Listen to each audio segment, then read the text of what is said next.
सत श्री अकाल। न्यूज़ 18 पंजाब हरियाणा हिमाचल तुसीं देख रहे हो। गौरव शुक्ला मैं हां तुहाडे नाल हाज़र हां खबरां दा प्राइम टाइम लैके।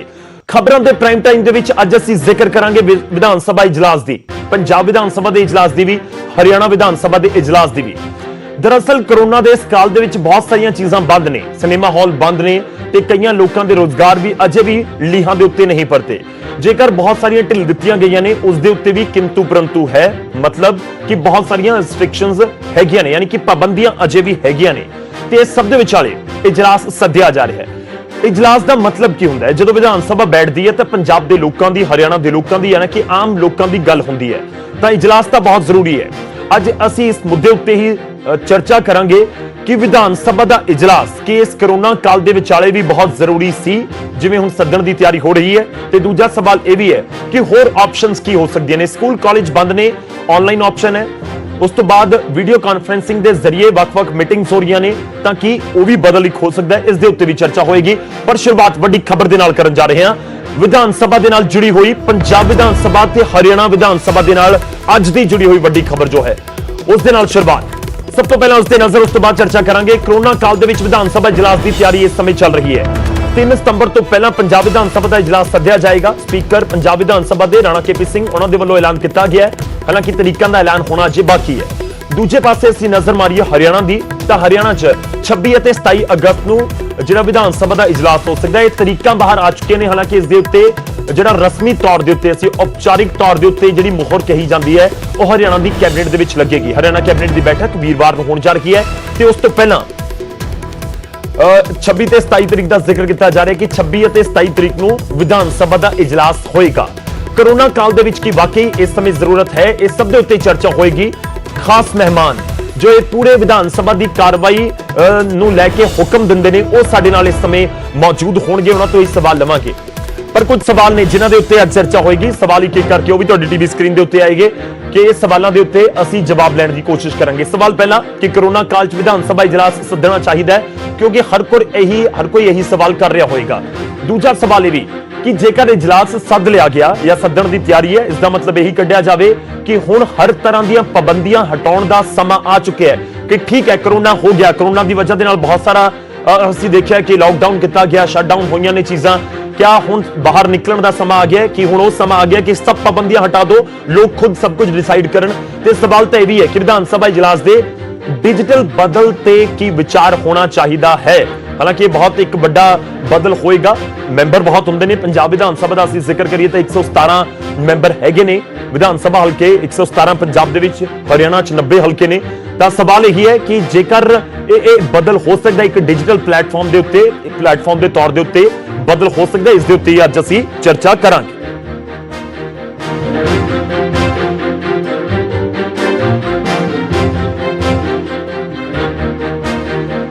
इस मुद्दे के उत्ते चर्चा होएगी। इस करके भी सवाल उठता है जो मैं पहला जिक्र किया कि देखो सिनेमा हॉल बंद ने, स्कूल कॉलेज बंद ने, यूनिवर्सिटीज बंद ने।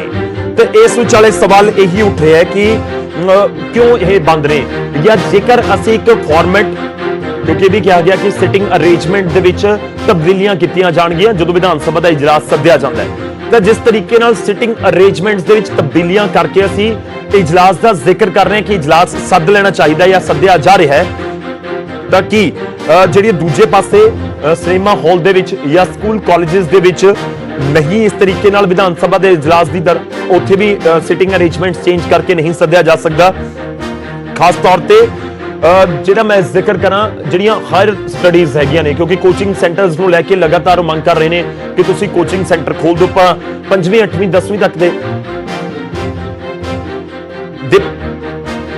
5वीं 8वीं के बच्चों के लिए कह सकते हैं कि शायद उस चीज़ों को ना समझण, सोशल डिस्टेंसिंग का ख्याल ना रखण, पर जिहड़ियां हायर स्टडीज दी क्लासां ने कि वो तो जरूर रख सकते हैं। खैर सारे मुद्दे हैगे ने, उन्हां दे उत्ते चर्चा करांगे, पर असीं जवाब लैण दी कोशिश करांगे कि की कुछ रूपरेखा रह सकती है विधान सभा के इजलास की। इस समय साडे नाल जुड़ रहे ने पंजाब विधान सभा के स्पीकर राणा के पी सिंह जी। सर बहुत बहुत स्वागत है तुहाडा न्यूज़ 18 पंजाब दे उत्ते। मैं शुरुआत करन जा रहा हूं क्योंकि पंजाब के लोग बहुत सारियां चीज़ां तुहाडे तो जाननियां चाहुंदे होणगे। मेरा पहला सवाल यही है कि पंजाब विधान सभा का इजलास, मॉनसून इजलास कि आने वाले 2 या 3 हफ्तियां दे विच सद्दिया जाएगा, कोई तरीका फाइनल होईयां तुहाडे वल्लों? ਮੈਨੂੰ ਪੰਜਾਬ ਸਰਕਾਰ ਦੀ ਇੱਕ ਚਿੱਠੀ ਪ੍ਰਾਪਤ ਹੋਈ ਹੈ ਜਿਹਦੇ ਮੁਤਾਬਕ ਵਿਧਾਨ ਸਭਾ ਦਾ ਸੈਸ਼ਨ ਤੇ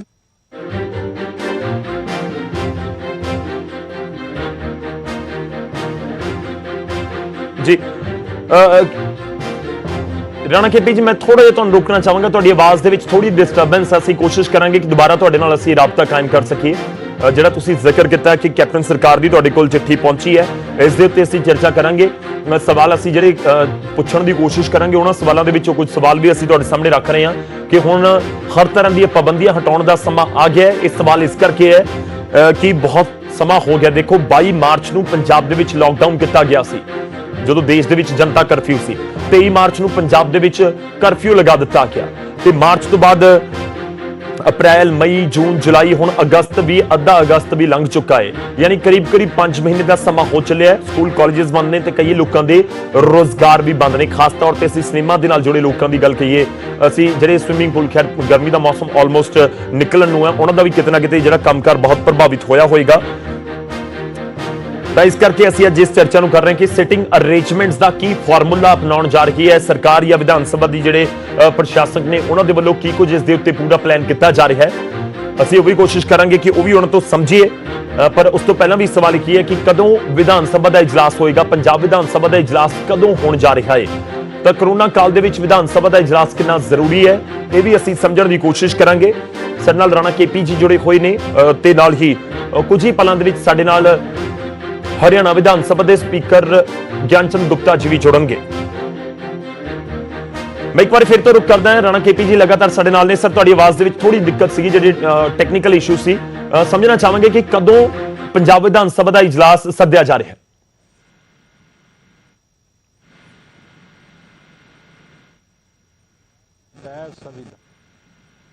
ਇਹ ਦਾ ਸੈਸ਼ਨ 6 ਮਹੀਨੇ ਦੇ ਅੰਦਰ ਹੋਣਾ ਚਾਹੀਦਾ ਹੈ।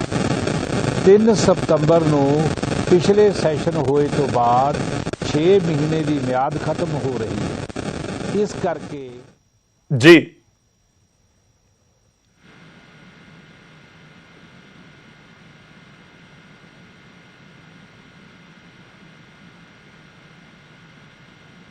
ਕਿਆ ਹੋਇਆ ਉਹ ਉਠਾਏ ਜਾਣ।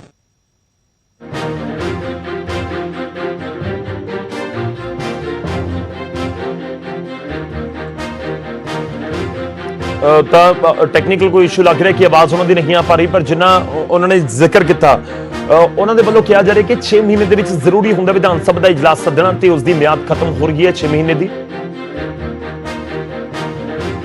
ਮੈਂ ਰਾਣਾ ਕੇਪੀ ਤੁਹਾਡੇ ਕੋਲ ਵਾਪਸ ਆਵਾਂਗਾ ਪਰ ਕੁਝ ਆਵਾਜ਼ ਤੁਹਾਡੀ ਕਲੀਅਰ ਸਾਡੇ ਤੱਕ ਨਹੀਂ ਪਹੁੰਚ ਰਹੀ ਕੁਝ ਟੈਕਨੀਕਲ ਇਸ਼ੂ ਹੈ। ਮੈਂ ਤੁਹਾਡੇ ਕੋਲ ਵਾਪਸ ਆਵਾਂਗਾ ਟੀਮ ਨੂੰ ਕਹਾਂਗਾ ਕਿ ਜੇ ਜਲਦ ਤੋਂ ਜਲਦ ਅਸੀਂ ਜਿਹੜਾ ਕੋਈ ਟੈਕਨੀਕਲ ਇਸ਼ੂ ਹੈ ਉਸ ਨੂੰ ਰਿਜ਼ੋਲਵ ਕਰ ਸਕੀਏ।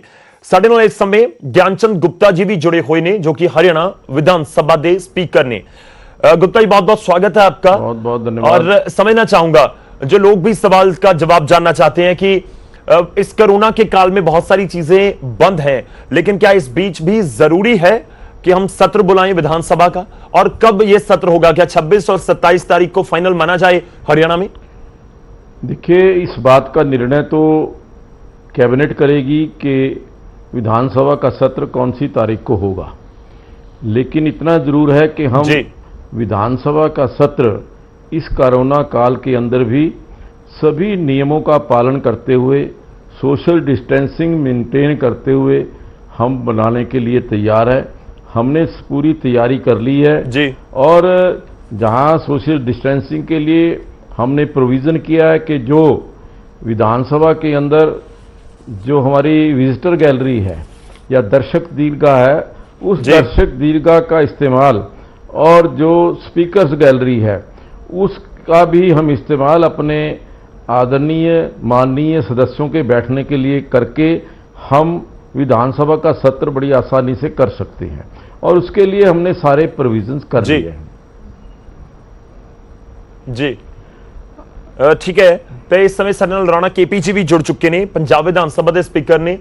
ਰਾਂਝੀ ਜੇਕਰ ਆਵਾਜ਼ ਮੇਰੀ ਪਹੁੰਚ ਰਹੀ ਹੋਵੇ ਤੁਹਾਡੇ ਤੱਕ ਤਾਂ ਜ਼ਰੂਰ ਸਮਝਣਾ ਚਾਹਾਂਗੇ ਮੈਂ ਉਹੀ ਸਵਾਲ ਸੀ ਕਿ ਕਦੋਂ ਤੱਕ ਪੰਜਾਬ ਦਾ ਸੈਸ਼ਨ ਸੱਦਿਆ ਜਾਏਗਾ ਤਰੀਕਾਂ ਜੇਕਰ ਤੁਸੀਂ ਦੱਸ ਸਕੋ ਹਾਲਾਂਕਿ ਸਰਕਾਰ ਨੇ ਉਹ ਤੈਅ ਕਰਨੀਆਂ ਹੁੰਦੀਆਂ ਨੇ ਤੇ ਦੂਜਾ ਮੈਂ ਵੀ ਜਾਣਨਾ ਚਾਹਾਂਗਾ ਕਿ ਵਾਕਈ ਹੀ ਇਸ ਕਰੋਨਾ ਦੇ ਕਾਲ ਦੇ ਵਿੱਚ ਜ਼ਰੂਰੀ ਹੈ ਵਿਧਾਨ ਸਭਾ ਦਾ ਇਜਲਾਸ ਸੱਦਣਾ? ਮੈਂ ਪਹਿਲਾਂ ਵੀ ਕਹਿ ਚੁੱਕਿਆ ਕਿ ਵਿਦਨ 6 ਮੰਥਸ 6 ਮਹੀਨੇ ਦੇ ਵਕਫੇ ਦੇ ਅੰਦਰ ਵਿਧਾਨ ਸਭਾ ਦਾ ਸੈਸ਼ਨ ਬੁਲਾਣਾ ਸੰਵਿਧਾਨਿਕ ਜ਼ਰੂਰਤ ਹੈ। ਉਹ 6 ਮਹੀਨੇ ਦੇ ਅੰਦਰ ਹੋਏਗਾ ਜੀ। ਉਹ ਜਿਹੜੇ 6 ਮਹੀਨੇ ਨੇ ਜੀ। ਉਹ 3 ਸਤੰਬਰ ਨੂੰ ਹੋ ਰਹੇ ਹੈ। ਇਸ ਕਰਕੇ ਡੇਟਾ ਸਰਕਾਰ ਤੈਅ ਕਰਕੇ ਦੇਗੀ, ਲੇਕਿਨ ਲਾਜ਼ਮੀ ਤੌਰ ਤੇ ਜਿਹੜਾ ਸੈਸ਼ਨ ਹੈ ਉਹ 3 ਸਤੰਬਰ ਤੋਂ ਪਹਿਲਾਂ ਹੋਏਗਾ। ਜੀ ਹੈਲੋ, ਠੀਕ ਹੈ ਸਰ, ਸਿਟਿੰਗ ਅਰੇਂਜਮੈਂਟਸ ਵਾਲਾ ਤੁਸੀਂ ਇੱਕ ਸਟੇਟਮੈਂਟ ਦਿੱਤੀ ਸੀ। ਜੀ ਜੀ, ਸਿਟਿੰਗ ਅਰੇਂਜਮੈਂਟਸ ਨੂੰ ਲੈ ਕੇ ਤੁਸੀਂ ਕਹਿ ਰਹੇ ਸੀ, ਮਤਲਬ ਮੈਂ ਇਹ ਜਾਣਨਾ ਚਾਹੁੰਦਾ, ਲੋਕ ਵੀ ਜਾਣਨਾ ਚਾਹੁੰਦੇ ਨੇ ਕਿ ਸੋਸ਼ਲ ਡਿਸਟੈਂਸਿੰਗ ਕਿਸ ਤਰੀਕੇ ਨਾਲ ਰੱਖੀ ਜਾਏਗੀ, ਕਿਉਂਕਿ ਉੱਥੇ ਸੀਟਾਂ ਤਾਂ ਸਾਰੀਆਂ ਫਿਕਸ ਹੁੰਦੀਆਂ ਨੇ, 117 ਹਲਕੇ ਨੇ ਪੰਜਾਬ ਦੇ, ਕਿਵੇਂ ਸਿਟਿੰਗ ਅਰੇਂਜਮੈਂਟਸ ਹੋਣਗੇ? ਬਿਲਕੁਲ ਬਿਲਕੁਲ ਬਿਲਕੁਲ ਬਿਲਕੁਲ ਅਸੀਂ ਸੀਟਾਂ ਦਾ ਇਸ ਢੰਗ ਨਾਲ ਬੰਦੋਬਸਤ ਕੀਤਾ ਹੈ ਕਿ ਕਾਨੂੰਨ ਦੇ ਮੁਤਾਬਕ ਜਿੰਨੀ ਵਿੱਥ ਹੋਣੀ ਚਾਹੀਦੀ ਹੈ ਉਹ ਵਿੱਥ ਬਣਾ ਕੇ ਹੀ ਸਤਿਕਾਰਯੋਗ ਮੈਂਬਰ ਸਾਹਿਬਾਨ ਨੂੰ ਵਿਧਾਨ ਸਭਾ ਦੇ ਅੰਦਰ ਬਿਠਾਇਆ ਜਾਏਗਾ। ਸਾਡਾ ਜਿਹੜਾ ਹਾਲ ਹੈ ਉਹ ਕਾਫੀ ਵੱਡਾ ਹੈ, ਕੋਈ ਇਸ ਦੇ ਲਈ ਉਹਦੇ ਚ ਇੰਨਾ ਸਪੇਸ ਹੈ, ਹਾਂ ਉਹਦੇ ਚ ਇੰਨਾ ਸਪੇਸ ਹੈ ਕਿ ਅਸੀਂ ਸਾਰੇ ਸਤਿਕਾਰਯੋਗ ਮੈਂਬਰਸ ਨੂੰ ਗਾਈਡਲਾਈਨਸ ਦੇ ਮੁਤਾਬਕ ਬਿਠਾ ਸਕੀਏ ਔਰ ਸਾਡੇ ਬੰਦੋਬਸਤ ਮੁਕੰਮਲ ਹੈ। ਉਹ ਬੰਦੋਬਸਤ ਜਿਹੜਾ ਸਾਡਾ ਪੂਰਾ ਹੈ, ਜਦੋਂ ਵੀ ਸਰਕਾਰ ਸਾਨੂੰ ਡੇਟ ਦੇਵੇਗੀ ਅਸੀਂ ਇਜਲਾਸ ਕਰਾਂਗੇ। ਤੇ ਇਹ ਸਮਝਿਆ ਜਾਵੇ ਕਿ ਪੰਜਾਬ ਵਿਧਾਨ ਸਭਾ ਦਾ ਇਜਲਾਸ 3 ਤਰੀਕ ਤੋਂ ਪਹਿਲਾਂ ਹੋਏਗਾ ਹੀ ਹੋਏਗਾ, ਜਾਂ ਕੋਈ ਹੋਰ ਵੀ ਬਦਲ ਸਰਕਾਰ ਦੇ ਕੋਲ ਮੌਜੂਦ ਹੁੰਦਾ ਹੈ? ਤੁਸੀਂ 6 ਮਹੀਨੇ ਦਾ ਜ਼ਿਕਰ ਕਰ ਦਿੱਤਾ, ਬਹੁਤ ਕੁਝ ਬਦਲਿਆ ਨਾ ਕਰੋਨਾ ਦੇ ਕਾਲ ਦੇ ਵਿੱਚ। ਮੈਂ ਇਹ ਗੱਲ ਤੁਹਾਨੂੰ 3 ਦਫਾ ਕਹਿ ਚੁੱਕਿਆ ਕਿ ਵਿਧਾਨ ਸਭਾ ਦਾ ਇਜਲਾਸ 3 ਸਤੰਬਰ ਤੋਂ ਪਹਿਲਾਂ ਹਰ ਹੀਲੇ ਹੋਏਗਾ, ਕਿਉਂਕਿ ਸੰਵਿਧਾਨਕ ਜ਼ਰੂਰਤ ਹੈ। ਜੀ ਠੀਕ ਹੈ ਰਾਣਾ ਜੀ, ਮੈਂ ਇੱਕ ਹੋਰ ਚੀਜ਼ ਤੁਹਾਡੇ ਤੋਂ ਜਾਣਨੀ ਚਾਹੁੰਦਾ ਕਿ ਟੈਕਨੋਲੋਜੀ ਦਾ ਮਦਦ ਦੇ ਨਾਲ, ਕਿਉਂਕਿ ਕੈਬਨਿਟ ਮੀਟਿੰਗਾਂ ਅਸੀਂ ਦੇਖੀਆਂ ਨੇ, ਵੀਡੀਓ ਕਾਨਫਰੰਸਿੰਗ, ਆਨਲਾਈਨ ਸਿੱਖਿਆ ਕਿਸੇ ਨੇ ਨਹੀਂ ਸੋਚਿਆ ਸੀ, ਉਹ ਸਭ ਟੈਕਨੋਲੋਜੀ ਦੇ ਜ਼ਰੀਏ ਹੋ ਰਹੀ ਹੈ। ਕਿਆ ਇਸ ਵਾਲੇ ਪਾਸੇ ਨਹੀਂ ਸੋਚਿਆ ਗਿਆ ਕਿ ਕੋਈ ਡਿਜੀਟਲ ਬਦਲ ਕੱਢਿਆ ਜਾਵੇ ਤਾਂ ਕਿ ਕਰੋਨਾ ਦੇ ਕਾਲ ਦੇ ਵਿੱਚ ਜਿਹੜੀਆਂ ਚੀਜ਼ਾਂ ਜ਼ਰੂਰੀ ਨੇ ਉਹ ਵੀ ਹੋਣ?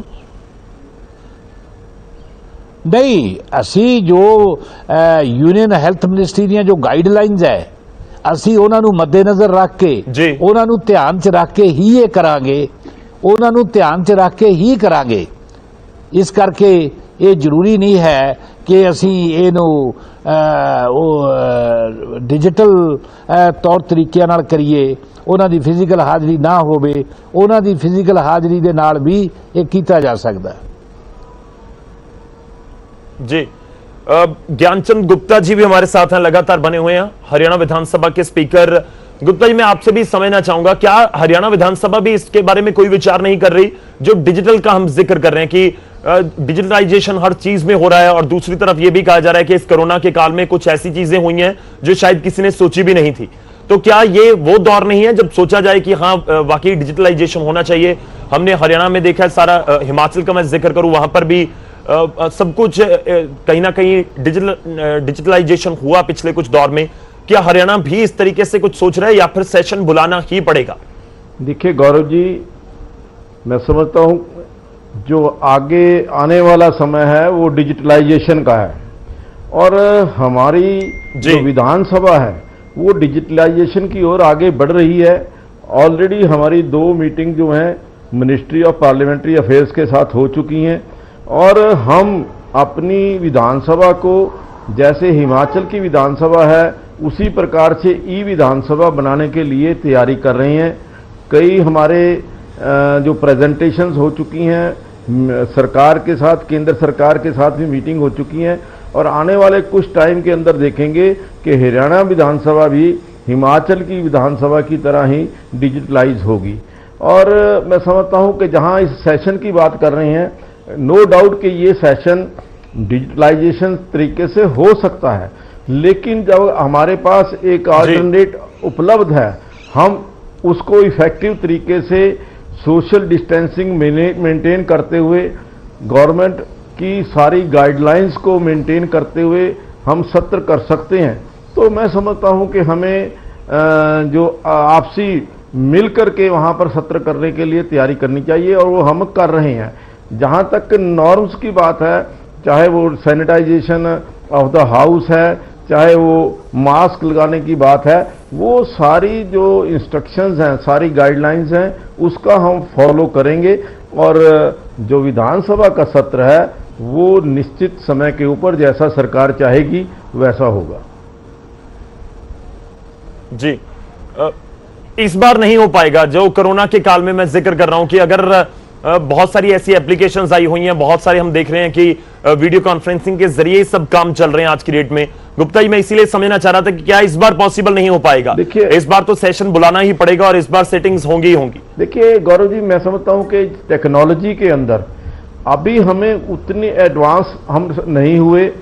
कहीं कहीं कई बार देखने लगता है कि जब हम वीडियो कॉन्फ्रेंसिंग कर रहे होते हैं उसमें बीच में कहीं ना कहीं व्यवधान पड़ जाता है, कहीं ना कहीं बीच में हमारा जो कम्युनिकेशन है वो टूट जाता है। लेकिन सत्र के दौरान अगर इस प्रकार का कोई कम्युनिकेशन गैप बनता है या हम उसको सही ढंग से कर नहीं पाते, तो जो एक मेंबर का राइट है, जो विधानसभा के हमारे सदस्य हैं, उसका जो राइट है वो इन्फ्रिंज होता है, उससे उसका राइट खत्म होता है और वो अपनी बात को सही ढंग से कह भी नहीं पाता। तो मैं समझता हूं कि जब हमारे पास अल्टरनेट उपलब्ध है तो हम जो मैनुअल है वो कर रहे हैं। अगर हमें ये 6 महीने का, जो 6 महीने के अंदर संविधान की हम सब लोग इज्जत करते हैं, संविधान की हम सब लोग पूजा करते हैं और उस संविधान का इज्जत करते हुए 6 महीने से पहले पहले ये सत्र होना जरूरी है और जिसका हम पालन कर रहे हैं। ठीक है, ठीक है। राणा केपी जी लगातार ਸਾਡੇ ਨਾਲ ਨੇ। सर मैं ਤੁਹਾਡੇ एक होर चीज समझनी चाहना है क्योंकि बहुत सारे विधायक भी कोरोना के पॉजिटिव निकले ने।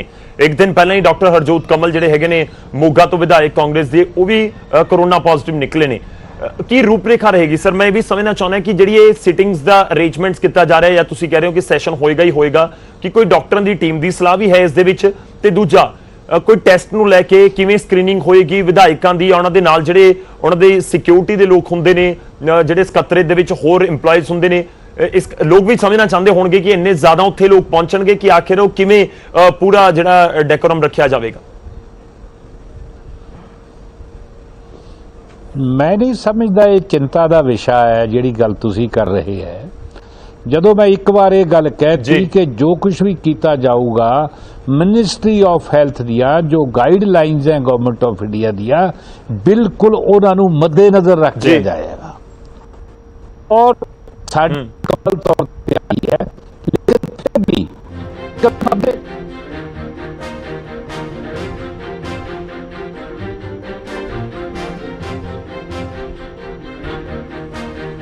ठीक है सर, राणा केपी जी की आवाज की फिर दिक्कत आ रही है, कोई टेक्निकल इशू है। मैं एक बार गुप्ता जी का रुख करांगा।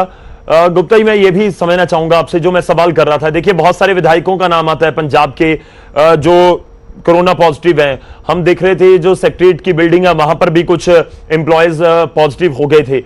इस चीज को कैसे निपटा जाएगा? क्योंकि विधायक पहुंचेंगे हर एक जिले से, वो कोई भी जिला हो, चाहे वो गुरुग्राम हो जहां पर बहुत सारे इस समय कोरोना के मामले हैं, फरीदाबाद हो, रोहतक हो, जो बहुत ज्यादा प्रभावित हैं, वहां से भी लोग आएंगे, वहां के जो विधायक हैं वो भी पहुंचेंगे। ये किस तरह से देखा जाएगा कि किसी दूसरे को दिक्कत ना हो, अगर किसी एक को प्रॉब्लम हो और वो किसी दूसरे को वहां पर कोई इन्फेक्टेड ना कर जाए, इसके लिए कैसे अरेंजमेंट्स होंगे? क्या कोई डॉक्टर्स की टीम को तैनात करने की आप प्लान कर रहे हैं कि बिल्कुल गेट के ऊपर डॉक्टर्स की टीम तैनात रहे और उनका वहां पर स्क्रीनिंग हो, टेस्ट हो, उसके बाद ही उनको आगे जाने दिया जाए, चाहे विधायक है या कोई भी है?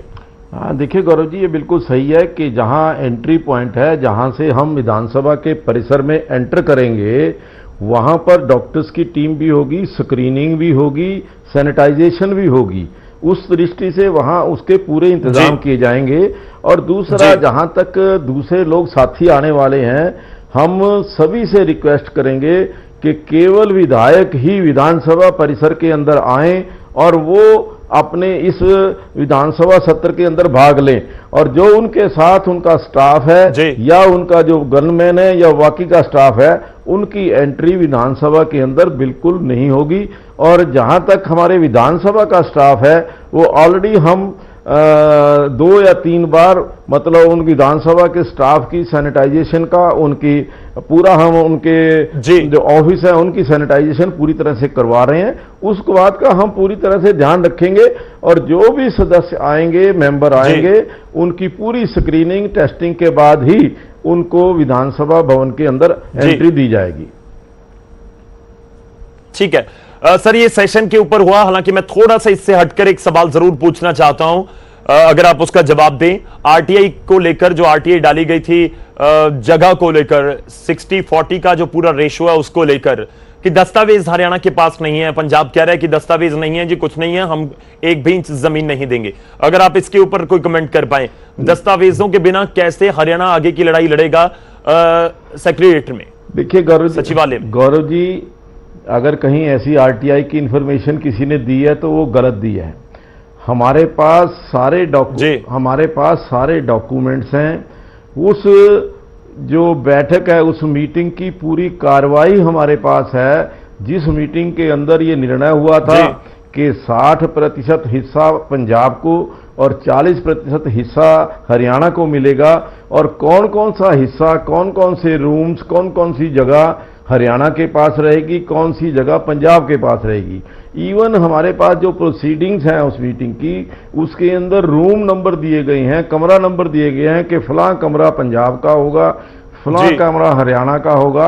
और उसी के मुताबिक जो मैंने बात कही है, आदरणीय केपी सिंह जी से मिलकर के मैंने रिक्वेस्ट की थी कि आओ हम एक टेबल के ऊपर बैठ करके जो हमारे कमरे हैं या जो जगह है उस जगह को आप हमें दे दो, क्योंकि बहुत देर से आज जो स्थिति ऐसी है कि हरियाणा विधानसभा के अंदर जो हमारे कर्मचारी हैं, जो हमारे मंत्री हैं, जो हमारी कमेटीज है, उनकी मीटिंग भी करना मुश्किल हो गया है। और इस कारण से हमने रिक्वेस्ट की कि जो हमारा हिस्सा है, जो हमें लगभग 50 साल पहले मिल जाना चाहिए था, आज तक नहीं मिला, टेबल के ऊपर बैठ करके हमारे पास जो डॉक्यूमेंट्स है हम दिखा देंगे, उनके पास जो डॉक्यूमेंट्स है वो दिखा देंगे। और उसके पश्चात कोई बड़ी बात नहीं है कि आपस के अंदर, पंजाब हमारे बड़े भाई हैं, जो राणा जी हैं वो मेरे बड़े भाई हैं, और हम बैठ करके उसको सुलझा सकते हैं जी। तो मैंने तो आदरणीय केपीएस राणा जी से बात रिक्वेस्ट की थी कि मैं अब भी रिक्वेस्ट कर रहा हूं आपके माध्यम से कि आओ हम बैठ करके टेबल के ऊपर इस समस्या का समाधान करें। ठीक है जी, चलिए शुक्रिया सर, बहुत बहुत धन्यवाद हमारे साथ जुड़ने के लिए। आपने बहुत तफसील से इन चीजों के बारे में जानकारी दी है। खासतौर पर अगर हम जिक्र करें जो अंत में आपने कहे कि दस्तावेज सारे हमारे पास मौजूद हैं। शुक्रिया राणा केपी जी, ਤੁਹਾਡਾ ਵੀ ਬਹੁਤ ਬਹੁਤ ਧੰਨਵਾਦ ਸਾਡੇ ਨਾਲ ਜੁੜਨ ਦੇ ਲਈ। ਤਾਂ ਸਪੀਕਰ ਪੰਜਾਬ ਵਿਧਾਨ ਸਭਾ ਦੇ ਰਾਣਾ केपी ਜੀ ਸਾਡੇ ਨਾਲ ਸਨ, ਤੇ ਗਿਆਨਚੰਦ ਗੁਪਤਾ ਜੀ ਹਰਿਆਣਾ ਵਿਧਾਨ ਸਭਾ ਦੇ ਸਪੀਕਰ ਨੇ, ਉਹ ਵੀ ਸਾਡੇ ਨਾਲ ਮੌਜੂਦ ਸੀ। ਦੋ ਇਸ਼ੂਜ਼ ਨੇ, ਇੱਕ ਤਾਂ ਵਿਧਾਨ ਸਭਾ ਦੇ ਵਿੱਚ ਥਾਂ ਨੂੰ ਲੈ ਕੇ ਰੇੜਕਾ ਦੋਵੇਂ ਸੂਬਿਆਂ ਦੇ ਵਿਚਾਲੇ ਚੱਲ ਰਿਹਾ ਹੈ, ਜਿਵੇਂ ਹੋਰ ਬਹੁਤ ਸਾਰੇ ਇਸ਼ੂਜ਼ ਤੇ ਹੈ, ਤੇ ਦੂਜੇ ਪਾਸੇ ਜਿਹੜਾ ਸੈਸ਼ਨ ਸੱਦਿਆ ਜਾ ਰਿਹਾ, ਸੈਸ਼ਨ ਤਾਂ ਸੱਦਿਆ ਜਾਏਗਾ, ਇਹ ਬਹੁਤ ਕਲੀਅਰ ਹੋ ਚੁੱਕੀ ਹੈ। 3 ਤਰੀਕ ਤੋਂ ਪਹਿਲਾਂ ਪੰਜਾਬ ਵਿਧਾਨ ਸਭਾ ਦਾ ਸੈਸ਼ਨ ਸੱਦਿਆ ਜਾਏਗਾ। ਹਾਲਾਂਕਿ ਉਹ ਜ਼ਰੂਰ ਕਹਿ ਰਹੇ ਨੇ ਕਿ ਜੋ ਵੀ ICMR ਦੀਆਂ ਗਾਈਡਲਾਈਨਸ ਨੇ ਉਸ ਦੇ ਮੁਤਾਬਿਕ ਹੀ ਇਹ ਸਾਰੀਆਂ ਗਾਈਡਲਾਈਨਸ ਨੂੰ ਫੋਲੋ ਕੀਤਾ ਜਾਏਗਾ। ਅਸੀਂ ਇੱਕ ਛੋਟੇ ਜਿਹੇ ਵਕਫੇ ਦੇ ਲਈ ਰੁਕ ਰਹੇ ਹਾਂ। ਵਕਫੇ ਤੋਂ ਬਾਅਦ ਜਦੋਂ ਵਾਪਸ ਆਵਾਂਗੇ, ਗੱਲ ਪਾਣੀ ਦੀ ਹੋਏਗੀ। ਪੰਜਾਬ ਦੇ ਵਿੱਚ ਕੀ ਪਹਾੜਾਂ ਦਾ ਪਾਣੀ, ਯਾਨੀ ਕਿ ਪਹਾੜਾਂ ਦੀ ਬਰਸਾਤ ਮੁਸੀਬਤ ਨੂੰ ਵਧਾ ਸਕਦੀ ਹੈ, ਇਸ ਦੇ ਉੱਤੇ ਚਰਚਾ ਹੋਏਗੀ ਛੋਟੇ ਜਿਹੇ ਬ੍ਰੇਕ ਤੋਂ ਬਾਅਦ। ਤੇ ਹੁਣ ਗੱਲ ਕਰਾਂਗੇ ਬਰਸਾਤ ਦੀ। ਮੌਨਸੂਨ ਦਾ ਸੈਸ਼ਨ ਚੱਲ ਰਿਹਾ, ਮੌਨਸੂਨ ਦਾ ਸੀਜ਼ਨ ਹੈ ਪੂਰਾ, ਤੇ ਇਸ ਸਭ ਦੇ ਵਿਚਾਲੇ ਪਹਾੜਾਂ ਦੇ ਵਿੱਚ ਹੋ ਰਹੀ ਬਰਸਾਤ ਮੈਦਾਨੀ ਇਲਾਕਿਆਂ ਦੇ ਵਿੱਚ ਚਿੰਤਾ ਨੂੰ ਵਧਾ ਰਹੀ ਹੈ। ਚਿੰਤਾ ਇਸ ਕਰਕੇ ਵੀ ਹੈ ਕਿਉਂਕਿ ਪਿਛਲੀ ਵਾਰ 2019 ਦੇ ਵਿੱਚ ਪੰਜਾਬ ਨੇ ਇੱਕ ਵੱਡੀ ਤਰਾਜ਼ਦੀ ਨੂੰ ਝੱਲਿਆ, ਬਹੁਤ ਵੱਡੇ ਪੱਧਰ ਦੇ ਉੱਤੇ ਪੰਜਾਬ ਦੇ ਵਿੱਚ ਨੁਕਸਾਨ ਹੋਇਆ। ਇਸ ਵਾਰ ਉਸ ਤਰ੍ਹਾਂ ਦੇ ਹਾਲਾਤ ਨਾ ਬਣਨ, ਸਾਡੇ ਕੀ ਇੰਤਜ਼ਾਮ ਨੇ, ਤੇ ਜੋ ਪਹਾੜਾਂ ਦੇ ਵਿੱਚ ਬਰਸਾਤ ਹੋ ਰਹੀ ਹੈ ਉਸ ਨੂੰ ਲੈ ਕੇ ਕੀ ਕੁਝ ਅਪਡੇਟ ਹੈ ਕਿ ਵਾਕਈ ਇਸ ਵਾਰ ਵੀ ਇੰਨੀ ਬਰਸਾਤ ਹੋ ਸਕਦੀ ਹੈ ਕਿ ਸਤਲੁਜ ਇੱਕ ਵਾਰ ਫਿਰ ਤੋਂ ਦਿੱਕਤ ਕਰੇ ਪੰਜਾਬ ਦੇ ਲੋਕਾਂ ਨੂੰ, ਕਿ ਉੱਥੇ ਦਾ ਪਾਣੀ ਦਿੱਕਤ ਕਰੇ, ਤੇ ਜਿਹੜੇ ਬੰਨ ਨੇ ਉਸ ਨੂੰ ਲੈ ਕੇ ਕੀ ਕੁਝ ਅਪਡੇਟ ਹੈ, ਸਭ ਦੇ ਉੱਤੇ ਅਸੀਂ ਚਰਚਾ ਕਰਾਂਗੇ। ਪਰ ਸ਼ੁਰੂਆਤ ਇੱਕ ਛੋਟੀ ਜਿਹੀ ਰਿਪੋਰਟ ਦੇ ਨਾਲ ਕਰਨ ਜਾ ਰਹੇ ਹਾਂ। ਸਮਝਣ ਦੀ ਕੋਸ਼ਿਸ਼ ਕਰਾਂਗੇ ਕਿ ਆਖਿਰ ਇਸ ਸਮੇਂ ਹਾਲਾਤ ਕੀ ਨੇ, ਖਾਸ ਤੌਰ ਤੇ ਬਰਸਾਤ ਨੂੰ ਲੈ ਕੇ ਜੋ ਅਸੀਂ ਜ਼ਿਕਰ ਕਰ ਰਹੇ ਹਾਂ ਪਹਾੜਾਂ।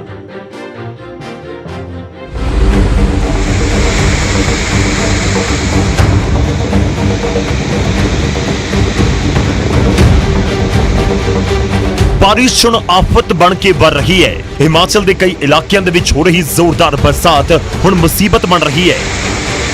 ਕਿਨੌਰ ਦੇ ਵਿੱਚ ਭਾਰੀ ਬਾਰਿਸ਼ ਤੋਂ ਬਾਅਦ ਨਦੀ ਨਾਲੇ ਉਫਾਨ ਤੇ ਨੇ।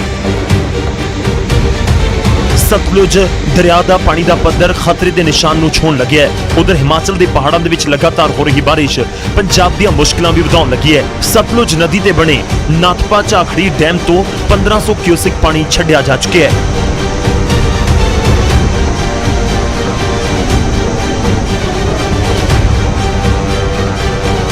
ਹਾਲਾਂਕਿ ਅਜੇ ਸ਼ੁਰੂਆਤ ਹੀ ਹੈ, ਕਿਉਂਕਿ ਇਸ ਸਾਲ ਹੁਣ ਤੱਕ ਪਹਾੜਾਂ ਦੇ ਵਿੱਚ ਮੌਨਸੂਨ ਦਾ ਰੌਦਰ ਰੂਪ ਨਹੀਂ ਦਿਖਿਆ। ਪਰ ਕਿਨੌਰ ਦੇ ਰਿਸਪਾ ਪਿੰਡ ਦੇ ਵਿੱਚ ਆਈਆਂ ਤਸਵੀਰਾਂ ਡਰਾਉਣ ਲੱਗੀਆਂ ਨੇ। ਇੱਥੇ ਬੱਦਲ ਫਟਣ ਨਾਲ ਤਬਾਹੀ ਦਾ ਮੰਜ਼ਰ ਦਿਖਿਆ। ਰਿਸਪਾ ਨਦੀ ਦਾ ਪਾਣੀ ਦਾ ਪੱਧਰ ਅਚਾਨਕ ਵੱਧ ਗਿਆ, ਜੋ ਕੁਝ ਹੀ ਸੈਕਿੰਡ ਦੇ ਵਿੱਚ ਤਬਾਹੀ ਵਰਾਉਣ ਲੱਗਾ। ਫਿਲਹਾਲ ਇਸ ਹੜ੍ਹ ਦੇ ਆਉਣ ਨਾਲ ਕਿਸੇ ਜਾਨਮਾਲ ਦੀ ਨੁਕਸਾਨ ਦੀ ਖਬਰ ਨਹੀਂ।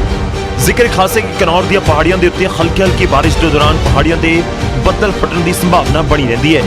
ਇਸ ਦੌਰਾਨ ਹੇਠਲੇ ਖੇਤਰਾਂ ਦੇ ਵਿੱਚ ਹੜ੍ਹ ਦੇ ਨਾਲ ਲੋਕਾਂ ਦਾ ਨੁਕਸਾਨ ਹੁੰਦਾ ਹੈ। ਅਰੁਣ ਨੇਗੀ, ਨਿਊਜ਼ 18 ਕਿਨੌਰ। ਤਾਂ ਪਹਾੜਾਂ ਦੇ ਵਿੱਚ ਹੋ ਰਹੀ ਬਰਸਾਤ ਜ਼ਰੂਰ ਚਿੰਤਾ ਨੂੰ ਵਧਾਉਣ ਵਾਲੀ ਹੈ ਤੇ ਇਸ ਸਭ ਦੇ ਵਿਚਾਲੇ ਅਸੀਂ ਸਮਝਣ ਦੀ ਕੋਸ਼ਿਸ਼ ਕਰਾਂਗੇ ਕਿ ਆਉਣ ਵਾਲੇ ਦਿਨਾਂ ਦੇ ਵਿੱਚ, ਆਉਣ ਵਾਲੇ ਹਫ਼ਤਿਆਂ ਦੇ ਵਿੱਚ ਮੌਸਮ ਵਿਭਾਗ ਦੇ ਕੋਲ ਕੀ ਕੁਝ ਅਪਡੇਟ ਹੈ, ਖਾਸ ਤੌਰ ਤੇ ਪਹਾੜਾਂ ਤੋਂ ਲੈ ਕੇ ਮੈਦਾਨਾਂ ਤੱਕ ਕਿੰਨੀ ਕੁ ਬਰਸਾਤ ਹੋ ਸਕਦੀ ਹੈ ਕਿ ਇਸ ਵਾਰ ਫਿਰ ਪਿਛਲੇ ਵਰਗੇ ਹਾਲਾਤ ਤਾਂ ਨਹੀਂ ਬਣ ਜਾਣਗੇ। ਇਸ ਦੇ ਉੱਤੇ ਅਸੀਂ ਚਰਚਾ ਕਰਾਂਗੇ। ਮਹਿਮਾਨ ਸਾਡੇ ਨਾਲ ਜੁੜ ਰਹੇ ਨੇ। ਸਾਡੇ ਨਾਲ ਸੁਰਿੰਦਰ ਪੌਲ ਜੀ ਨੇ, ਡਾਇਰੈਕਟਰ ਨੇ ਮੌਸਮ ਵਿਭਾਗ ਦੇ।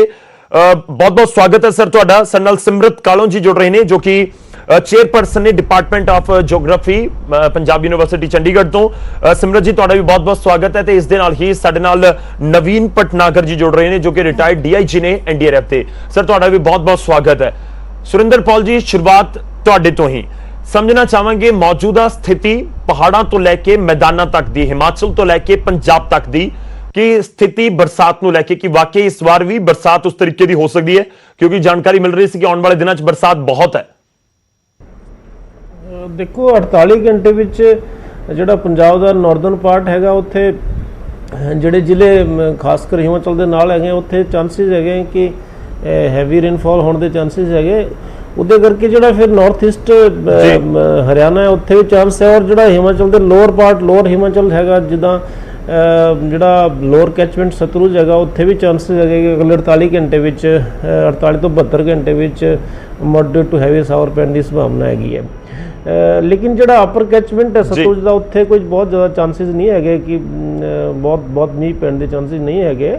ਲੇਕਿਨ ਇਹ ਜ਼ਰੂਰ ਹੈਗਾ ਕਿ ਮੌਨਸੂਨ ਫਿਰ ਤੋਂ ਐਕਟਿਵ ਫੇਜ਼ ਹੈਗਾ। ਹੋਰ ਉਹਦੇ ਕਰਕੇ ਤੁਸੀਂ ਵੇਖ ਵੀ ਰਹੇ ਕਿ ਪਿਛਲੇ 48 ਘੰਟੇ ਕਾਫੀ ਥਾਵਾਂ 'ਤੇ ਕੁਝ ਮੀਂਹ ਆਲਰੇਡੀ ਪਿਆ ਹੋਇਆ। ਔਰ ਚੰਡੀਗੜ੍ਹ ਤੇ ਨਾਰਥ ਰੂਪਨਗਰ ਔਰ ਇਹਨਾਂ ਇਲਾਕਿਆਂ ਵਿੱਚ ਵੀ ਹੈਵੀ ਸ਼ਾਵਰ ਹੋਏ ਹੈ। ਔਰ 48 ਤੋਂ 72 ਘੰਟੇ ਡੈਫੀਨਿਟਲੀ ਸਾਨੂੰ ਕੰਸਰਨ ਹੈਗਾ ਕਿ ਇਸ ਇਲਾਕੇ ਵਿੱਚ ਤੇਜ਼ ਮੀਂਹ ਪੈਣ ਦੀ ਸੰਭਾਵਨਾ ਹੈਗੀ ਹੈ। ਉਸ ਤੋਂ ਬਾਅਦ ਫਿਰ ਮੀਂਹ ਘਟੂਗਾ, ਲੇਕਿਨ ਜਿਹੜਾ ਅਗਸਤ ਦਾ ਤੀਜਾ 4th ਵੀਕ ਹੈਗਾ, ਉੱਥੇ ਫਿਰ ਤੋਂ ਮੌਨਸੂਨ ਐਕਟਿਵ ਹੋਣ ਦੀ ਸੰਭਾਵਨਾ। ਔਰ ਫਿਰ ਚਾਂਸਸ ਹੈਗੇ ਕਿ ਕੁਝ ਥਾਵਾਂ 'ਤੇ ਹੈਵੀ ਸ਼ਾਵਰ ਵੀ ਆ ਸਕਦੇ ਹੈ। ਦੂਜੀ ਗੱਲ ਹੋਰ ਮੈਂ ਤੁਹਾਡੇ ਮੱਦੇ ਦੱਸਣਾ ਚਾਹੁੰਦਾ ਕਿ ਜਿਹੜਾ ਮੌਨਸੂਨ ਹੈਗਾ, ਉਹ ਪਿਛਲੇ ਕੁਝ ਸਾਲਾਂ ਦੇ ਜਿਹੜਾ ਹੈਗਾ, ਜਿਹੜਾ ਵਿਦਡਰਾਅਲ ਮੌਨਸੂਨ ਦਾ ਹੈਗਾ, ਉਹ ਕੁਝ ਲੇਟ ਹੈਗਾ। ਅਸੀਂ ਜਿਹੜਾ ਮੌਨਸੂਨ ਬੜਾ ਲੇਟ ਵੀ ਅਸੀਂ ਦੇਖਦੇ ਹੈਗੇ ਕਿ ਬਾਈ ਦਾ ਐਂਡ ਆਫ ਸੈਪਟੈਂਬਰ, ਅਕਤੂਬਰ ਦਾ ਫਸਟ ਵੀਕ ਵਿੱਚ ਮੌਨਸੂਨ ਪਿਛਲੇ ਸਾਲ ਸੀਗਾ। ਤਾਂ ਸਾਨੂੰ ਜਿਹੜਾ ਹੈਗਾ ਪੂਰੀ ਤਿਆਰੀਆਂ ਕਰਕੇ ਰੱਖਣੀਆਂ, ਕਿਉਂਕਿ ਕਈ ਵਾਰ ਇਹ ਹੋ ਜਾਂਦਾ ਕਿ ਜਿਹੜਾ ਪੱਛਮੀ ਵਿਕਸੋ ਤੇ ਮੌਨਸੂਨ ਦਾ ਐਸੋਸੀਏਸ਼ਨ ਕਰਕੇ ਇਕੱਠੇ ਮਿਲ ਕੇ ਬਹੁਤ ਜ਼ਿਆਦਾ ਮੀਂਹ ਪੈ ਜਾਂਦਾ, ਉਹਦੇ ਕਰਕੇ ਸਮੱਸਿਆ ਆ ਜਾਂਦੀਆਂ। ਤਾਂ ਤੁਹਾਨੂੰ ਵਾਚਫੁਲ ਰਹਿਣ ਦੀ ਅਜੇ ਵੀ ਲੋੜ ਹੈਗੀ ਹੈ। ਲੇਕਿਨ ਇਹ ਜ਼ਰੂਰ ਹੈਗਾ ਕਿ 48 ਤੋਂ 72 ਘੰਟੇ ਬਾਅਦ ਜਿਹੜਾ ਮੀਂਹ ਹੈਗਾ ਉਹ ਘਟੂਗਾ, ਉਹਦੇ ਵਿੱਚ ਡੈਫੀਨਿਟਲੀ ਕਮੀ ਆਊਗੀ। ਠੀਕ ਹੈ, ਮਤਲਬ 48 ਤੋਂ 72 ਘੰਟੇ ਦੇ ਵਿੱਚ ਬਰਸਾਤ ਪੰਜਾਬ ਦੇ ਵਿੱਚ ਹਰ ਵਿੱਚ ਹੈਗੀ ਹੈ। ਤੇ ਹਿਮਾਚਲ ਦੇ ਲੋੜ ਜਿਹੜੇ ਇਲਾਕੇ ਤੁਸੀਂ ਕਹਿ ਸਕਦੇ ਹੋ, ਪੰਜਾਬ ਦੇ ਜਿਹੜੇ ਬਾਰਡਰ ਇਲਾਕੇ ਨੇ, ਉੱਥੇ ਵੀ ਬਰਸਾਤ ਹੋ ਸਕਦੀ ਹੈ। ਸਰ ਮੈਂ ਤੁਹਾਡੇ ਕੋਲ ਵਾਪਸ ਆਊਂਗਾ, ਕੁਝ ਸਵਾਲ ਨੇ ਮੇਰੇ ਕੋਲ ਜਿਹੜੇ ਲੋਕ ਵੀ ਜਾਣਨਾ ਚਾਹੁੰਦੇ ਹੋਣਗੇ। ਇਸ ਵਿਚਾਲੇ ਸਾਡੇ ਨਾਲ ਸਿਮਰਤ ਕਾਲੋਂ ਜੀ ਜੁੜ ਰਹੇ ਨੇ। ਸਿਮਰਤ ਜੀ, ਮੈਂ ਤੁਹਾਡੇ ਤੋਂ ਇਹ ਸਮਝਣਾ ਚਾਹੁੰਦਾ ਕਿ ਇਹ ਕਿਵੇਂ ਇਫੈਕਟ ਕਰ ਸਕਦਾ ਹੈ ਜਿਹੜਾ ਬਰਸਾਤ ਦਾ ਅਸੀਂ ਜ਼ਿਕਰ ਕਰ ਰਹੇ ਹਾਂ, ਕਿਉਂਕਿ ਸੁਰਿੰਦਰ ਪੌਲ ਜੀ ਜੋ ਜ਼ਿਕਰ ਕਰ ਰਹੇ ਸੀ ਕਿ ਬੇਸ਼ੱਕ ਅਪਰ ਹਿਮਾਚਲ ਦੇ ਜਿਹੜੇ ਇਲਾਕੇ ਨੇ ਉੱਥੇ ਜ਼ਿਆਦਾ ਬਰਸਾਤ ਦੀ ਕੋਈ ਇਸ ਸਮੇਂ ਕੋਈ ਭਵਿੱਖਬਾਣੀ ਨਹੀਂ ਹੈ, ਪਰ ਸਮਝਣਾ ਚਾਹਾਂਗੇ ਕਿ ਕਿਸ ਤਰੀਕੇ ਨਾਲ ਇਹ ਗਰਾਊਂਡ ਦੇ ਉੱਤੇ ਇਫੈਕਟ ਕਰਦਾ ਹੈ ਪਾਣੀ। ਕਿਉਂਕਿ ਹੁਣ ਤੁਸੀਂ ਦੇਖੋ ਨਾਥਪਾ ਡੈਮ ਦੇ ਵਿੱਚੋਂ 1500 ਕਿਊਸਿਕ ਪਾਣੀ ਛੱਡਿਆ ਗਿਆ ਹੈ। ਇਹ ਕਿੰਨੀ ਕੁ ਤਾਦਾਦ ਹੁੰਦੀ ਹੈ, ਤੇ ਜੇਕਰ ਸਮਝਾ ਸਕੋ ਕਿ ਵਾਕਈ ਪੰਜਾਬ ਦੇ ਲੋਕਾਂ ਨੂੰ ਫਿਲਹਾਲ ਕੋਈ ਚਿੰਤਾ ਕਰਨ ਦੀ ਜ਼ਰੂਰਤ ਹੈ ਜਾਂ ਨਹੀਂ ਹੈ?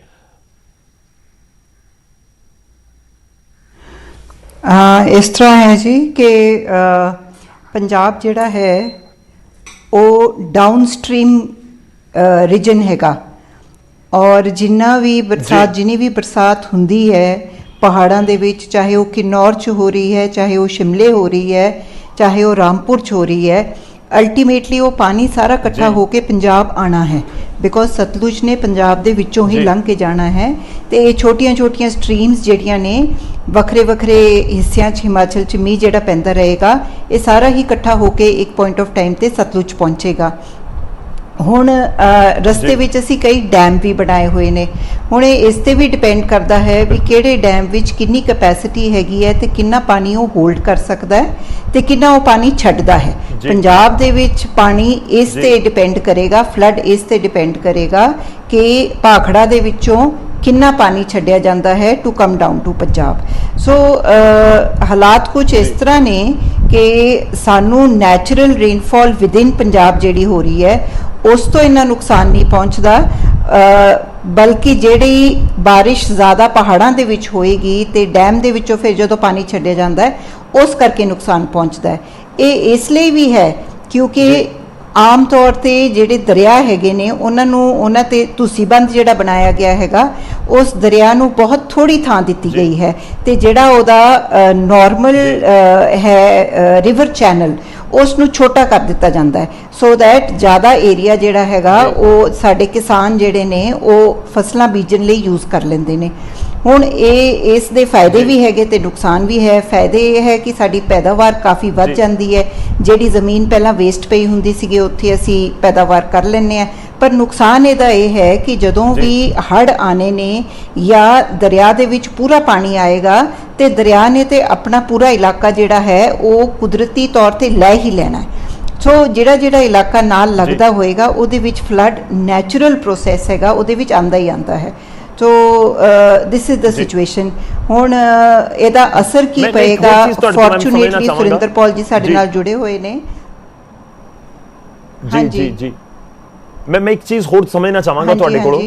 ਆਮ ਤੌਰ ਤੇ ਅਸੀਂ ਹਮੇਸ਼ਾ ਹੀ ਸੁਣਦੇ ਹਾਂ, ਹਰ ਸਾਲ ਸੁਣਦੇ ਹਾਂ ਕਿ ਜਿਹੜਾ ਡੇਂਜਰ ਮਾਰਕ ਹੈ, ਖਤਰੇ ਦਾ ਨਿਸ਼ਾਨ ਹੈ, ਉਸ ਦੇ ਨੇੜੇ ਪਹੁੰਚ ਗਿਆ ਜਾਂ ਉਸ ਨੂੰ ਟੱਚ ਕਰ ਰਿਹਾ ਹੈ, ਕਿ ਵਾਕਈ ਜਦੋਂ ਉਸ ਵੱਲ ਵੱਧਦੀਆਂ ਨੇ ਦਰਿਆ ਰਿਵਰ ਸਾਡੀਆਂ ਕਿ ਉਦੋਂ ਬਹੁਤ ਟੈਨਸ਼ਨ ਵਾਲੀ ਗੱਲ ਹੋ ਜਾਂਦੀ ਹੈ। ਔਰ ਖਾਸ ਤੌਰ ਤੇ ਜੇਕਰ ਲੋਕਲ ਏਰੀਆਜ਼ ਦੇ ਵਿੱਚ ਬਰਸਾਤ ਹੋ ਰਹੀ ਹੈ, ਤੁਸੀਂ ਕਹਿ ਰਹੇ ਹੋ ਕਿ ਪੰਜਾਬ 'ਚ ਬਰਸਾਤ ਹੋਵੇ, ਕੋਈ ਜ਼ਿਆਦਾ ਚਿੰਤਾ ਦੀ ਗੱਲ ਨਹੀਂ। ਜੇ ਉਹ ਡੇਂਜਰ ਮਾਰਕ ਨੂੰ ਟੱਚ ਕਰ ਰਿਹਾ ਤੇ ਹਿਮਾਚਲ 'ਚ ਬਰਸਾਤ ਕੰਟੀਨਿਊ ਹੁੰਦੀ ਰਹੇ ਤਾਂ ਫਿਰ ਸਾਨੂੰ ਟੈਨਸ਼ਨ ਦੇਣ ਵਾਲੀ ਗੱਲ ਹੈ। ਬਿਲਕੁਲ, ਕਿਉਂਕਿ ਜਿੰਨੀ ਵੀ ਬਰਸਾਤ ਹਿਮਾਚਲ 'ਚ ਹੋਣੀ ਹੈ ਉਹ ਅਲਟੀਮੇਟਲੀ ਪੰਜਾਬ 'ਚ ਹੀ ਆਣੀ ਹੈ। ਉਹ ਪਾਣੀ ਜਿਹੜਾ ਹੈਗਾ ਉਹ ਦਰਿਆਵਾਂ 'ਚ ਇਕੱਠਾ ਹੋ ਕੇ ਅਲਟੀਮੇਟਲੀ ਪੰਜਾਬ ਵੱਲ ਹੀ ਆਣਾ ਹੈ ਤੇ ਪੰਜਾਬ ਤੋਂ ਅੱਗੇ ਫਿਰ ਪਾਕਿਸਤਾਨ ਵੀ ਜਾਣਾ ਹੈ। ਸੋ ਪਿੱਛੇ ਜੇ ਤੁਹਾਨੂੰ ਯਾਦ ਹੋਏਗਾ ਜਦੋਂ ਕੇਰਲਾ ਦੇ ਵਿੱਚ ਵੀ ਫਲੱਡ ਆਇਆ ਹੈ ਤੇ ਕਿਸੇ ਨੇ ਇੰਨਾ ਅੰਦਾਜ਼ਾ ਨਹੀਂ ਸੀ ਲਗਾਇਆ ਵੀ ਇੰਨੀ ਜ਼ਿਆਦਾ ਉਹ ਆਪਣੀ ਮਤਲਬ ਡਿਜ਼ਾਸਟਰ ਇੰਨਾ ਵੱਡਾ ਕਾਜ਼ ਕਰੇਗਾ। ਉਹ ਇਸ ਲਈ ਹੋਇਆ ਸੀਗਾ ਵੀ ਇਹਨਾਂ ਨੇ ਕੈਲਕੂਲੇਟ ਨਹੀਂ ਕੀਤਾ ਵੀ ਪਹਾੜਾਂ ਦੇ ਵਿੱਚ ਕਿੰਨਾ ਮੀਂਹ ਪੈ ਰਿਹਾ। ਜਿਹੜੇ ਉਹਦੇ ਕੋਸਟਲ ਏਰੀਆ ਸੀ ਉਹਦੇ ਵਿੱਚ ਬਰਸਾਤ ਇੰਨੀ ਜ਼ਿਆਦਾ ਨਹੀਂ ਸੀ, ਪਰ ਇਹ ਕਿਸੇ ਨੇ ਨਹੀਂ ਸੋਚਿਆ ਵੀ ਪਹਾੜਾਂ 'ਚ ਮੀਂਹ ਪੈ ਰਿਹਾ ਤੇ ਉਹ ਅਲਟੀਮੇਟਲੀ ਕੋਸਟਲ ਏਰੀਆਜ਼ ਵੱਲ ਵਧਣਾ ਹੀ ਵਧਣਾ ਹੈ, ਪਲੇਨਸ ਵੱਲ ਆਣਾ ਹੀ ਆਣਾ ਹੈ। ਸੋ ਇਹ ਸਾਨੂੰ ਹਮੇਸ਼ਾ ਹੀ ਖਿਆਲ ਰੱਖਣਾ ਪੈਂਦਾ ਹੈਗਾ ਕਿ ਬਰਸਾਤ ਜਿਹੜੀ ਹੈਗੀ ਹੈ ਉੱਪਰ ਕਿੰਨੀ ਹੋ ਰਹੀ ਹੈ। ਉਹ ਬਰਸਾਤ ਸਾਰੀ ਇਕੱਠੀ ਹੋ ਕੇ ਸਾਡੇ ਡੈਮਸ ਵਿੱਚ ਆਣੀ ਹੈ, ਉਹ ਪਾਣੀ ਇਕੱਠਾ ਹੋਣਾ ਹੈ। ਬਰਸਾਤ ਉੱਪਰ ਹੋਏ ਉਹਦਾ ਫਾਇਦਾ ਵੀ ਹੈ ਸਾਨੂੰ, ਉਸ ਦਾ ਸਾਨੂੰ ਨੁਕਸਾਨ ਵੀ ਹੈ। ਬਿਲਕੁਲ ਲਾਜ਼ਮੀ ਤੌਰ ਤੇ, ਕਿਉਂਕਿ ਪਾਣੀ ਆਏਗਾ ਤਾਂ ਸਿੰਜਾਈ ਦੇ ਲਈ ਹੋਏਗਾ, ਉਸ ਦੀ ਵੀ ਜ਼ਰੂਰਤ ਹੈ। ਜ਼ਿਆਦਾ ਪਾਣੀ ਆ ਜਾਂਦਾ ਸਾਨੂੰ ਤਾਂ ਵੀ ਦਿੱਕਤ ਹੁੰਦੀ ਹੈ। ਅਸੀਂ ਪਿਛਲੀ ਵਾਰ 2019 ਚ ਹਾਲ ਦੇਖਿਆ, ਅਸੀਂ ਇਸ ਕਰਕੇ ਹੀ ਚਰਚਾ ਕਰ ਰਹੇ ਹਾਂ ਕਿਉਂਕਿ 2019 ਦੀਆਂ ਤਸਵੀਰਾਂ ਕਿਸੇ ਨੂੰ ਭੁੱਲੀਆਂ ਨਹੀਂ ਨੇ ਤੇ ਉਹ ਤਸਵੀਰਾਂ ਅਸੀਂ ਮੁੜ ਤੋਂ ਨਾ ਦੇਖੀਏ, ਇਸ ਲਈ ਸਾਡੀਆਂ ਕੀ ਤਿਆਰੀਆਂ ਨੇ ਅਸੀਂ ਉਸ ਦੇ ਉੱਤੇ ਹੀ ਚਰਚਾ ਕਰਨ ਦੀ ਕੋਸ਼ਿਸ਼ ਕਰ ਰਹੇ ਹਾਂ। ਅਸੀਂ ਕੋਸ਼ਿਸ਼ ਕਰ ਰਹੇ ਹਾਂ ਕਿ ਡਿਜ਼ਾਸਟਰ ਮੈਨੇਜਮੈਂਟ ਦੀ ਮਿਨਿਸਟਰੀ ਜਿਨ੍ਹਾਂ ਦੇ ਕੋਲ ਹੈ ਗੁਰਪ੍ਰੀਤ ਕਾਂਗੜ, ਉਹ ਵੀ ਸਾਡੇ ਨਾਲ ਫੋਨ ਲਾਈਨ ਦੇ ਉੱਤੇ ਆਉਣ ਤੇ ਉਹਨਾਂ ਦੇ ਨਾਲ ਵੀ ਅਸੀਂ ਗੱਲਬਾਤ ਕਰ ਸਕੀਏ। ਸਾਡੇ ਨਾਲ ਨवीन पटनागर जी ने जो कि रिटायर्ड डीआईजी ने एनडीआरएफ दे। सर बहुत बहुत स्वागत है आपका। मैं समझना चाहता हूं कि जिस तरह से सुरेंद्र पॉल जी जिक्र कर रहे थे कि हमें तैयारी तो रखनी होगी, मैं समझना चाहूंगा कि किस तरह की तैयारी रखी जाती है और किस तरह की तैयारी रखनी होती है जब ये लग रहा हो कि अगले 10 दिन कोई दिक्कत नहीं है, अगले 15 दिन कोई दिक्कत नहीं है। लेकिन पंजाब का मुझे पिछली बार का याद है कि एक रात में ही सब कुछ बदल गया था। पंजाब में बहुत जबरदस्त बरसात हुई और उधर से डैम से पानी छोड़ दिया गया और अगली सुबह जब हुई तो पंजाब के कई जिलों में पानी ही पानी था। ऐसी सिचुएशन को एनडीआरएफ कैसे हैंडल करती है? और लोग यही समझना चाहते होंगे कि तैयारी का मतलब क्या है, कि बिल्कुल रेडी होने का मतलब क्या है? एक्चुअली क्या है, एनडीआरएफ जो है एनडीएमए के अंतर्गत काम करती है जी। और एनडीआरएफ एक अलग अपना एस्टेब्लिशमेंट है, जैसे कि स्टेट गवर्नमेंट के अंदर जी। स्टेट डिजास्टर रेस्पॉन्स फोर्स है। हम लोग 24 घंटे तैयार रहते हैं, जब भी कोई इमरजेंसी होती है हमारे बंदे ट्रेंड होते हैं रेस्क्यू ऑपरेशन के, तो फुल इक्विपमेंट होता है हमारे पास। रेस्क्यू के लिए बोट्स होती है, रबर बोट्स है, लाइफ जैकेट्स है, टॉर्चेस है, और हम तुरंत जाकर, और हमारे आदमी सबसे बड़ी बात ट्रेंड है जी। और वहां जाकर हम रेस्क्यू ऑपरेशन करते हैं। लेकिन मैं एक चीज बता दूं, ये पहाड़ों का जो बारिश है जी इसको आप सर्टेन नहीं कर सकते। मान लीजिए बादल फट गया जी। अगर बादल फट गया तो जो आपके सेडल डैम है, जो सडनली जो क्रेटर्स है जहां पर पानी इकट्ठा हो जाता है, ये तो डेफिनेटली डैमेज हो गए ही हो गए। अगर ये पहाड़ों से जैसी डैमेज होते हैं, इनके साथ मिट्टी है, बोल्डर्स है, पानी का स्टेग्नेशन है, इसका प्रेशर जब आता है जी। और कहीं खुदा न खास्ता ऊपर से प्रेशर आया, तो आप ये मान के चलो ये बुलेट से भी भयंकर अटैक करते हैं। उस कंडीशन में आपके नदी नाले टूटते हैं, आसपास के गांव टूटते हैं, और उस कंडीशन में हम लोगों को चलता है। एक्चुअली इसके लिए स्टेट गवर्नमेंट को डायरेक्टिव्स दी गई हैं और उसको पहले से ही काम करना चाहिए। ये जितने सेडल डैम है, बड़े डैम है, चेक डैम्स हैं, इनमें सिल्टेशन इकट्ठा हो जाता है, इनको पहले से ही सिल्टेशन साफ करके डीप कर देना चाहिए। हर एक को पता है अभी बारिश का सीजन है, हर एक को पता है। मेरी ये समझ में नहीं आ रहा है कि जब इतना टाइम होता है इनके पास, क्यों नहीं सफाई करते हैं, क्यों नहीं ये ऑडिट करते हैं डैमों के जी। नहीं करवाते डैमों के ऑडिट। आपको मैं वार्निंग देना चाहता हूं ये सबके सामने कि ये बड़ा खतरनाक सीन है।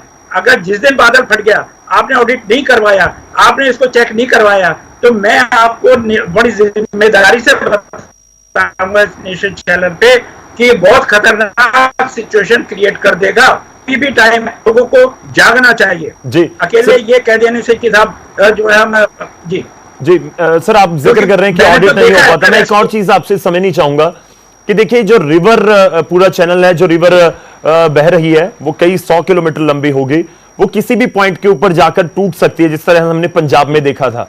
ये एनडीआरएफ को कैसे इंफॉर्मेशन मिलती है कि इस जगह पर दिक्कत है या हुई है, वहां पर आपकी टीम पहुंचे? कई बार तो हमने देखा है 2-4 घंटों में, 8-10 घंटों में एनडीआरएफ की टीम वहां पर पहुंच जाती है। ये कैसे पूरा मॉनिटर एनडीआरएफ करता है, या सीधा प्रशासन ही आपको कॉल करता है, लोकल एडमिनिस्ट्रेशन कॉल करता है? ये लोकल एडमिनिस्ट्रेशन करता है, और हमारे ऑलमोस्ट सभी डिस्ट्रिक्ट्स के अंदर हमारे जो सेंटर्स हैं और जो हमारे पास इंफॉर्मेशन सेंटर है, वहां से हमारे पास न्यूज जाती है, इंफॉर्मेशन जाती है। और आसपास एरियो में हमारा, जैसे आपके चंडीगढ़ है, यहाँ हमारी बटालियंस है, यहाँ से हम आपका पहाड़ों का एरिया कवर करते हैं। और इसी प्रकार से हर जगह आजकल इंडिया में बना दिया गया है, तो वहां से हमारी फोर्स पहुंचती है नियरेस्ट प्लेस से, और हमारे अभी फुल इक्विपमेंट लेके जाते हैं और वहां रेस्क्यू ऑपरेशन करते हैं। मतलब लोकल एडमिनिस्ट्रेशन के साथ आपका कम्युनिकेशन लगातार रहता है। ठीक है सर, मैं आपके पास आऊंगा। कर्नल जी सुरिंदर पॉल हमारे साथ लगातार जुड़े हुए ने। सुरिंदर जी, मैं एक होर चीज जाननी चाहना, जो मैं जिक्र कर रहा ਸੀ कि एक दिन ਦੇ ਵਿੱਚ पूरी स्थिति चेंज हो गई सी लास्ट ईयर ਦੀ, अगर मैं पंजाब 'ਚ ਗੱਲ ਕਰਾਂ। ਰਾਤ ਨੂੰ ਬਿਲਕੁਲ ਹਾਲਾਤ ਵੱਖਰੇ ਸੀ, ਬੜੀ ਜ਼ਬਰਦਸਤ ਬਰਸਾਤ ਹੋਈ ਤੇ ਉੱਪਰੋਂ ਡੈਮ ਦੇ ਵਿੱਚੋਂ ਪਾਣੀ ਛੱਡ ਦਿੱਤਾ ਗਿਆ, ਤੇ ਹਾਲ ਪੰਜਾਬ 'ਚ ਕੀ ਹੋਇਆ ਉਹ ਅਸੀਂ ਦੇਖਿਆ। कोई ऐसा दिन तो ਤੁਹਾਨੂੰ ਫਿਲਹਾਲ ਨਜ਼ਰ नहीं आ रहा कि कोई ऐसी कोई अलर्ट कि ਇੰਨੀ ਜ਼ਿਆਦਾ ਬਰਸਾਤ ਪਹਾੜਾਂ ਦੇ ਵਿੱਚ ਜਾਂ ਫਿਰ ਮੈਦਾਨਾਂ ਦੇ ਵਿੱਚ ਹੋਵੇ? ਖਾਸ ਤੌਰ ਤੇ ਤੁਸੀਂ ਕਿਹਾ ਕਿ ਮੌਨਸੂਨ ਥੋੜਾ ਆਪਣਾ ਜਿਹੜਾ ਪੂਰਾ ਸੀਜ਼ਨ ਬਦਲ ਰਿਹਾ ਹੈ, ਸਤੰਬਰ ਦੇ ਐਂਡ ਦੇ ਵਿੱਚ ਜਾ ਕੇ ਸਤੰਬਰ ਦੇ ਪਹਿਲੇ ਵੀਕਸ ਦੇ ਵਿੱਚ ਵੀ ਬਰਸਾਤ ਹੁੰਦੀ ਹੈ, ਕਿ ਅਜਿਹੇ ਕੋਈ ਖਰਚੇ ਹੁੰਦੇ ਨੇ ਕਿ ਉਸ ਸਮੇਂ ਜਾ ਕੇ ਅਜਿਹੀ ਕੋਈ ਸਥਿਤੀ ਬਣ ਸਕਦੀ ਹੈ?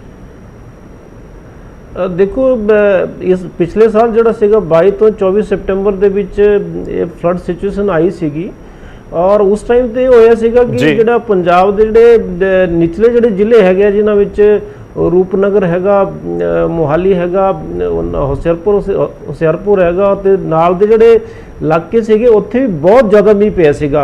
ਔਰ ਜਿਹੜੇ ਬਿਲਕੁਲ ਜਿਹੜੇ ਸਤਲੁਜ ਦੇ ਲੋਅਰ ਜਿਹੜੇ ਜ਼ਿਲ੍ਹੇ ਸੀਗੇ, ਜਿੱਥੇ ਬਿਲਾਸਪੁਰ, ਊਨਾ ਤੇ ਇਹਨਾਂ ਇਲਾਕਿਆਂ ਵਿੱਚ ਵੀ ਬਹੁਤ ਤੇਜ਼ ਮੀਂਹ ਪਿਆ ਸੀਗਾ। ਉਹਦੇ ਕਰਕੇ ਹੋਇਆ ਇਹ ਕਿ ਜਿਹੜਾ ਬਾਰਿਸ਼ ਦਾ ਜਿਹੜਾ ਮੀਂਹ ਦਾ ਜਿਹੜਾ ਰਨ ਆਫ ਸੀਗਾ, ਉਹ ਉਹ ਸਤਲੁਜ ਸਾਰਾ ਆ ਗਿਆ ਜਿਹੜਾ ਪਹਾੜਾਂ 'ਚ ਮੀਂਹ ਪਿਆ, ਲੇਕਿਨ ਜਿਹੜਾ ਨੀਚੇ ਵੀ ਜਿਹੜੇ ਪੰਜਾਬ ਦੇ ਜਿਹੜੇ ਲੋਅਰ ਜਿਹੜਾ ਕੈਚਮੈਂਟ ਸਤਲੁਜ ਸੀਗਾ ਉੱਥੇ ਜਿਹੜੇ ਸਟਰੀਮ ਸੀਗੇ ਜਾਂ ਨਾਲੇ ਸੀਗੇ ਉੱਥੇ ਵੀ ਇੰਨਾ ਰਨ ਆਫ ਜਨਰੇਟ ਹੋ ਗਿਆ ਕਿ ਬਹੁਤ ਛੋਟੇ ਟਾਈਮ ਵਿੱਚ।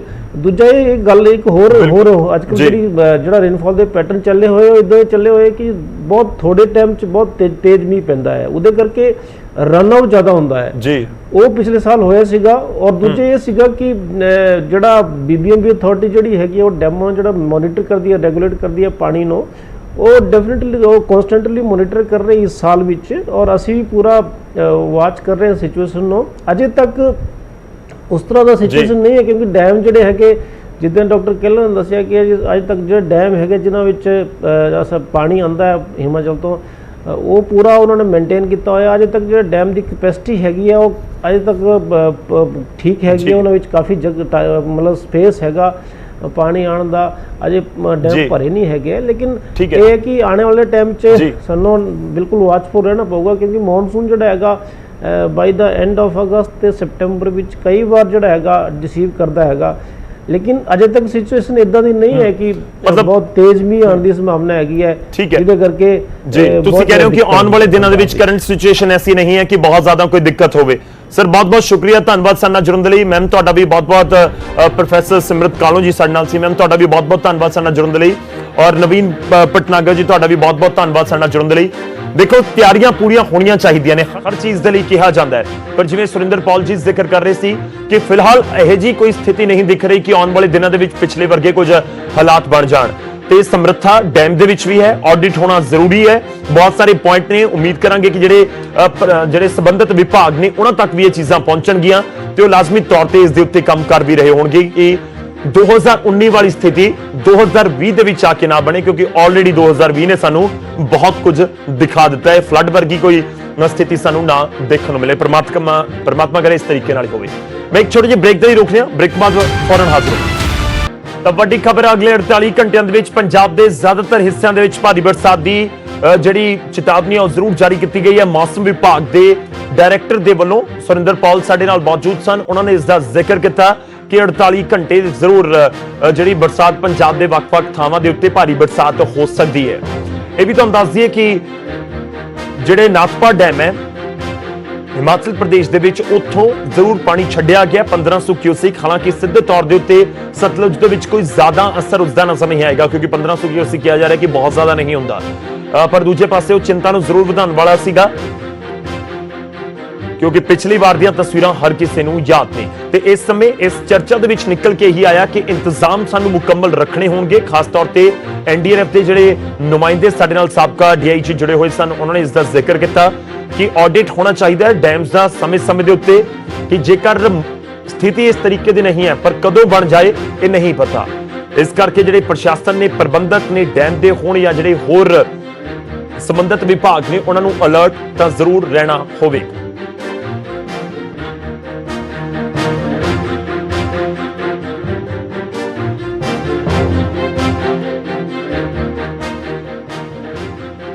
ਫਿਲਹਾਲ ਇਜਾਜ਼ਤ ਦਿਓ, ਧੰਨਵਾਦ।